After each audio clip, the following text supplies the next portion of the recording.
Hello everybody, welcome back to Minute on the Mountain. We're doing another gear review today. In fact, we're doing another trail camera review. And this is from a company called, I'm going to say Voopeak, maybe it's Voopeak.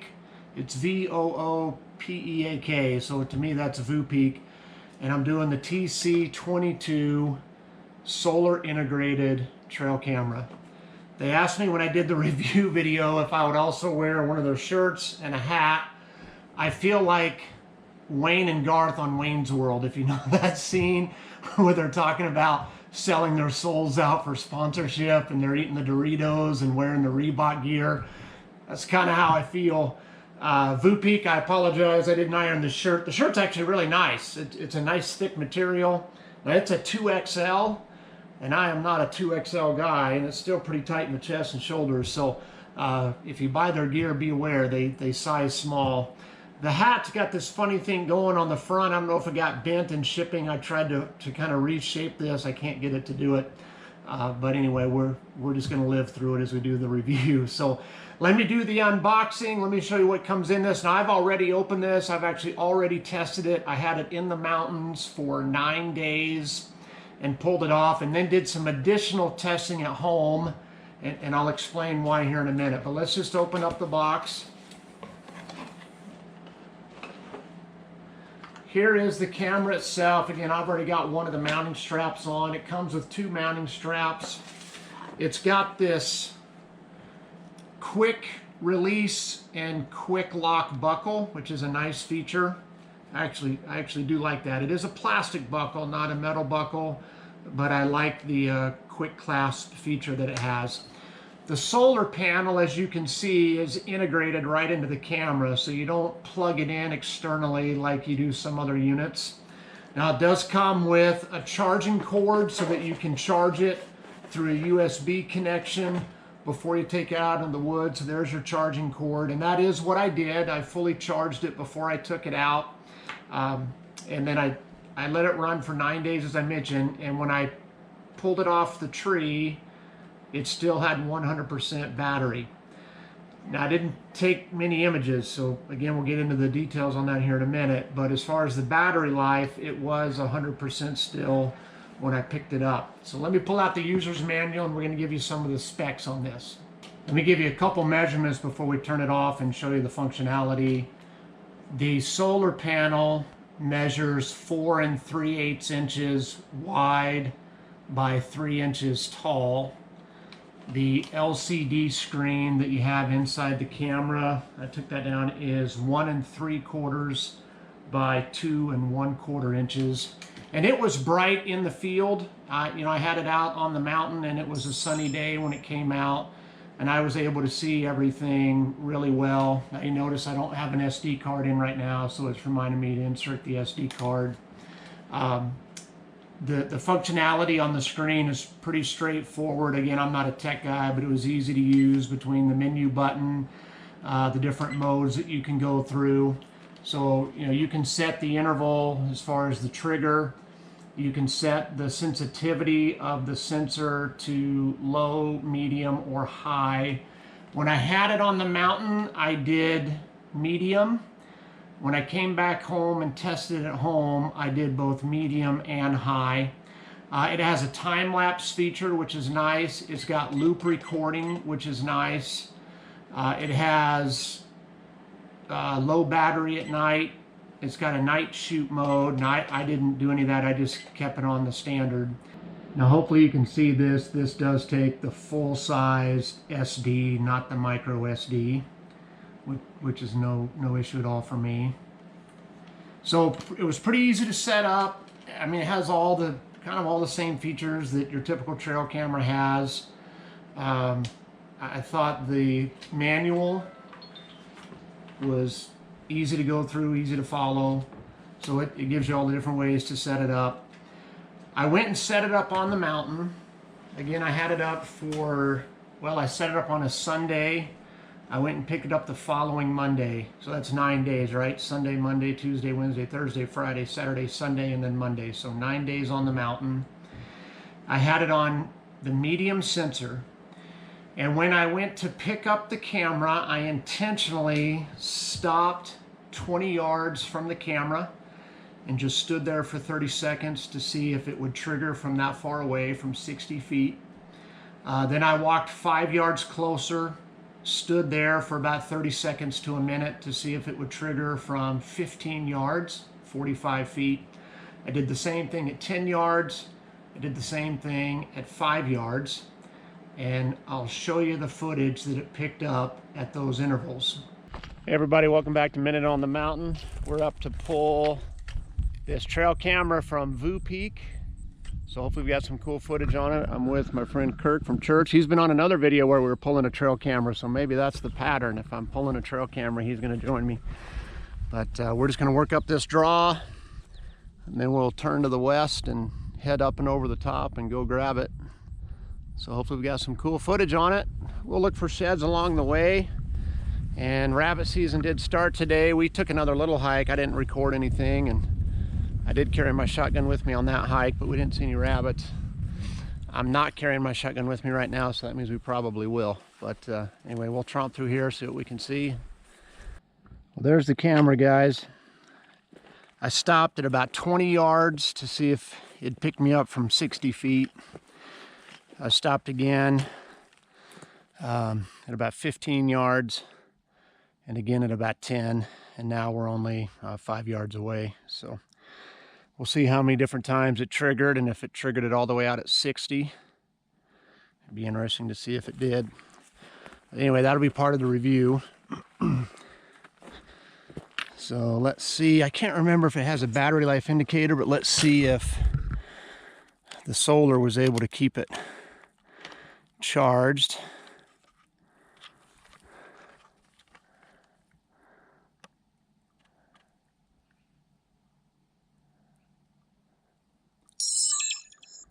So here we got our menu screen starting. Yep, still says 100% battery, so that's great. This little solar panel did a good job.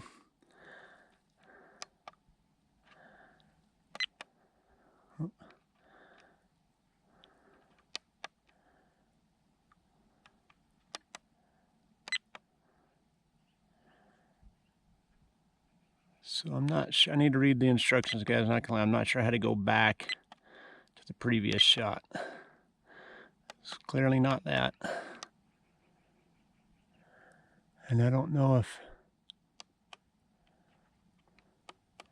Oh man, it says 2 of 2. 1 of 2. Well, that's disappointing.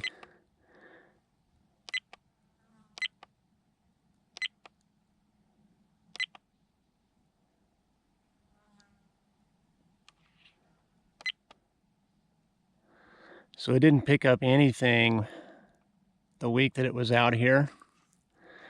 And this 1 of 2 and 2 of 2, it didn't pick it up until I was right on it. I mean, right on it. It didn't pick it up at 20 yards, it didn't pick it up at 15 yards, it didn't pick it up at 10 yards. It's like, when I said I'm 5 yards away, that's when it picked it up. Anyway, so my initial thoughts is, the sensors they're not very sensitive. I mean, it didn't pick up anything, and I know there's game on this trail. I've been up here enough to know. So anyway, we'll give it a more thorough review when we get back home. But I'm super impressed that it still has 100% battery. But I think one of the reasons it has 100% battery, it didn't take any video. I mean, it didn't trigger. So just my initial thoughts. We'll get it back home and talk about it more.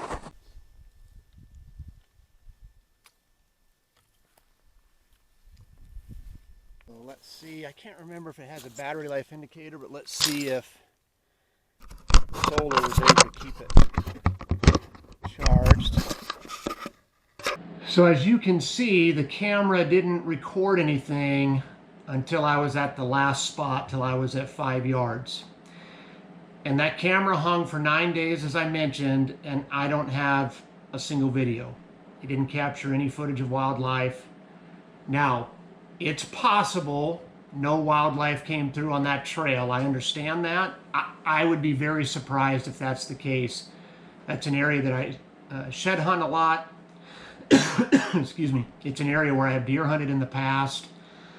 I would be very surprised if there was no traffic on that game trail for a 9-day period, but it's possible. So I came home, I set it up on my back deck, I kept it on medium sensitivity, and I walked from, as you're facing the camera, from left to right at 4 yards, from right to left at 8 yards, left to right at 12 yards, and then again right to left at 16 yards. And here's the footage it picked up.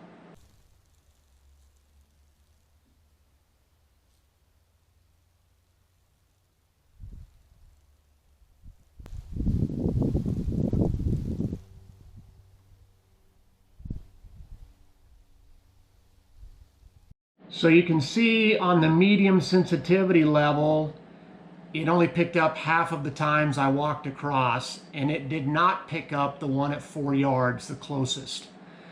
So it just seems to me there's something wrong on the sensor. When they sent me this camera, you know, sometimes when companies send you stuff to test, they send you a return. I have a feeling that's what happened. Just the box looked like maybe it had been previously opened.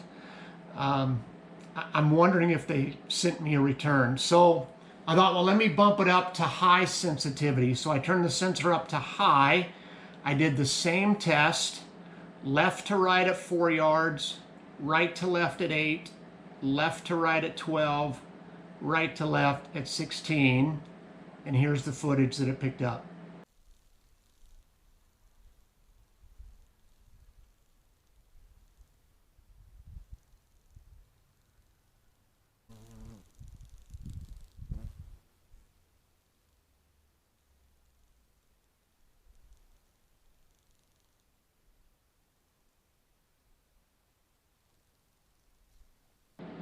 So again, you can see even on the highest setting for the sensor, it only picked up half of the times I walked in front of the camera. Again, that was at 4 yards, 8 yards, 12 yards, and 16 yards. So it could just be this particular camera, but all I can go by, guys, is what they send me. And I hate to do a negative review. I really do. These companies send you one for free. I mean, they send me a shirt and a hat. But if this were my only experience with this brand of camera, I just wouldn't recommend it. The sensor just isn't picking up movement. Now, it might just be on this particular camera. Maybe that's why it was a return, if it was a return. But it just doesn't seem to pick up. Now, Voopeak, if they were interested in sending me another one and having me retest, I'd be more than happy to do it. And if it performs well, I certainly would tell you that it performs well. This particular camera did not. Now, I'm still going to put a link in the description. I promised them that I would do that. I generally do appreciate Voopeak sending me this camera and let me test run it, but this particular one just did not perform well. I'm going to clean this up. We're going to wrap this up with the Minute on the Mountain and the channel shout out, and I sure appreciate all your guys' support. One last thing I forgot to mention, guys, was the warranty. It does come with a 12-month warranty. And it says to reach out to them if you want to find out how you can extend it to 24 months. So obviously, if you purchase this and the sensor wasn't picking up motion like this happened to do for me, you know, you can send it back in. It's got a 12-month warranty on it and get it replaced. So I did mean to mention that before we turn this over to the Minute on the Mountain. The Minute on the Mountain tonight comes from Proverbs 16:18. Which says, pride comes before destruction and haughtiness before a fall. I just did another episode for the PursueGod Men's podcast. I'll put a link to that particular episode in the description, but we talked about this phenomenon called the Bathsheba syndrome, which is based on an article and a research paper that 2 professors from the University of Toledo wrote. And it talks about how those in positions of power, whether that be managers, CEOs, politicians, but I think it also goes for spiritual leaders, tend to have their biggest falls not when they're in the midst of heated competition, not when they're kind of climbing the ladder, so to speak, or in times of trial, but instead in times of success. And they use David and Bathsheba as a reference, that David had all of these opportunities as he was fleeing from Saul to take matters into his own hands, but he never did. He trusted God. He trusted God's timing. He did what was right. But then David has all this success. He does become the king of Israel, and it talks about how in the spring, at the time when kings go to war, David sent the army of Israel out under the command of Joab, but he didn't go. He stayed at home. And I think that's the first warning sign of someone who is becoming prideful, is when we start to think that the boundaries don't apply to us, or that we should somehow be able to step outside of the rules that we feel like we can step outside. Now, I'm sure when David didn't go off to war with the army, as was the custom, as kind of was the protocol, I don't think he had evil intentions in mind, but he justified not going out. And we know that it ended up leading to him seeing Bathsheba and sleeping with her and killing her husband. I mean, it just, you talk about downward spiral. And we see that all the time. I mean, look at so many politicians that when they arrive, they just make these decisions that you're like, how stupid could you be? Or professional athletes or entertainers or CEOs of companies, that when we get to this level of success, that's when we tend to have the biggest fall. And I think a big reason for that is Proverbs 16:18, that pride comes before a fall, that we get proud. We start to think that we're owed something.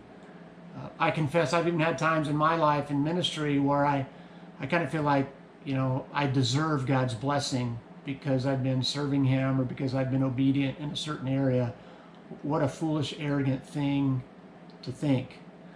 Jesus tells this story in Luke, I think it's 19, where when the servants come in from the field, the master doesn't commend them for their hard work and wait on them. The master says, all right, you worked all day in the field, now make my dinner. So when we're obedient to God, we're just doing what we should do. We're just doing the bare minimum of being his servant. He certainly doesn't owe us anything. Anyway, that's a minute on the mountain. I just want to encourage you, especially if you were at a level of success, maybe that's in your business life.